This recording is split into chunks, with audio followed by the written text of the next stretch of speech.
The French Foreign Minister, Yves Le Drian, centre-left, speaking with the German Defense Minister, Ursula von der Leyen, at a meeting in Brussels on Monday.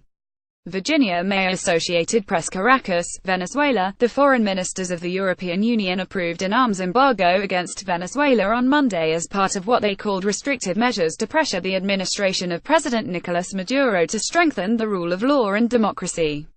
The ministers also established the legal framework for sanctions, including travel bans and the freezing of assets, against government officials, a step the Trump administration has taken against dozens of Venezuelan government officials, including Mr. Maduro.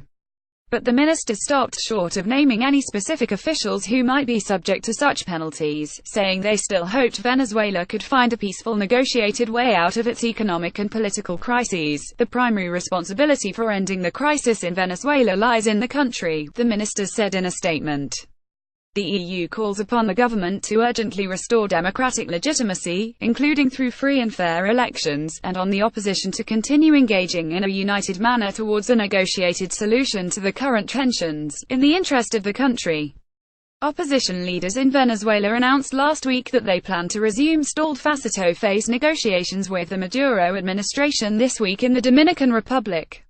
The opposition said it was intent on establishing conditions for a fair and democratic presidential election next year.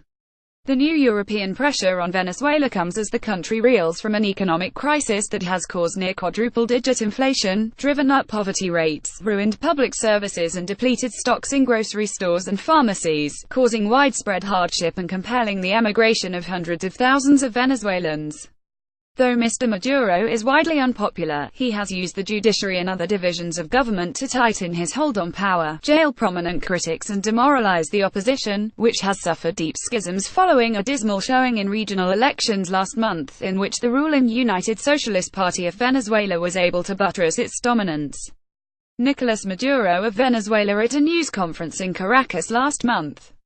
Federico Para, Agence France-Presse, Getty Images. The European Union's foreign ministers cited those elections, which were scarred by allegations of fraud and electoral trickery, as an impetus for its decision on Monday, and they called on the Maduro administration to allow a comprehensive and independent audit of the results. These developments have accentuated the political polarization in the country, the group said. In a statement, the Maduro administration called the new European restrictions illegal, absurd and ineffective. Also on Monday, the government, seeking to ease Venezuela's economic crisis and avoid a default, began talks in Caracas on renegotiating a crushing foreign debt that has drained its treasury of money to import food and medicine. Though many major investors around the world balked at an invitation to the meeting, citing safety concerns amid the capital's violence and the possibility they could run afoul of American sanctions, scores of bondholders and their representatives attended the hour-long gathering. It was held at a regal government building here known as the White Palace. But government officials at the meeting presented no firm proposals to attendees, Reuters reported, and no future gatherings were scheduled. That left bondholders and analysts struggling to figure out whether the Maduro administration had any sort of strategy to resolve its debt problem.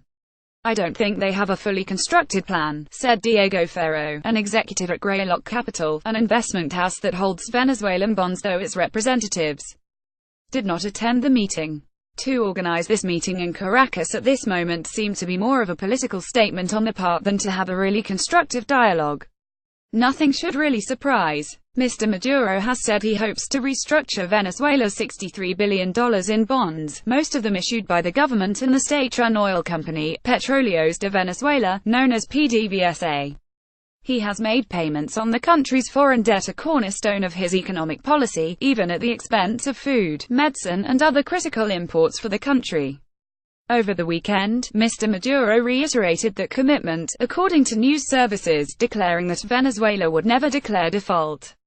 The Venezuelan ambassador to the United Nations, Rafael Ramirez, sent after a Security Council meeting on Monday about the situation in his country.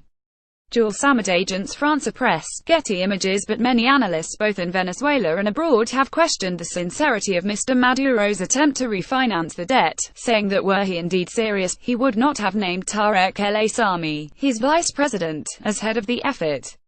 The Trump administration imposed sanctions on Mr. El Aissami this year, barring American financial institutions from doing business with him. All told, Venezuela owes more than $120 billion, including the bond debts, oil payments to Russia and China, and outstanding claims by oil service companies. Further complicating the economic picture for Venezuela, its crude production has dropped below 2 million barrels per day, to its lowest point in 28 years. Oil is the government's main source of revenue. The economic and political pressures on Venezuela were also underscored on Monday at the United Nations, where the Security Council held an informal meeting to discuss the deteriorating situation in Venezuela and its threat to regional stability. Notably absent was Venezuela's ambassador, Rafael Ramirez, who held a news conference in which he denounced the meeting as a hostile act by the United States and a violation of Venezuela's sovereignty. "We will resolve our issues on our own and in peace," he declared in a Twitter post.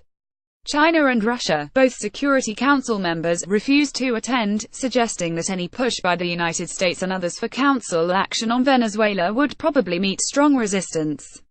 Separately in New York, a derivatives industry trade organization met to discuss Venezuela's debt situation and whether late bond payments earlier this month from Petróleos de Venezuela constituted a so-called credit event. Such a determination by the group, the International Swaps and Derivatives Association, might allow debt holders to collect on a kind of insurance against default known as credit default swaps. The group postponed its decision until Tuesday. Kirk Semple reported from Caracas, and Clifford Krause from Houston. A version of this article appears in print on November 14, 2017, on page A5 of the New York edition with the headline "EU Ministers Approve Venezuela Arms Embargo."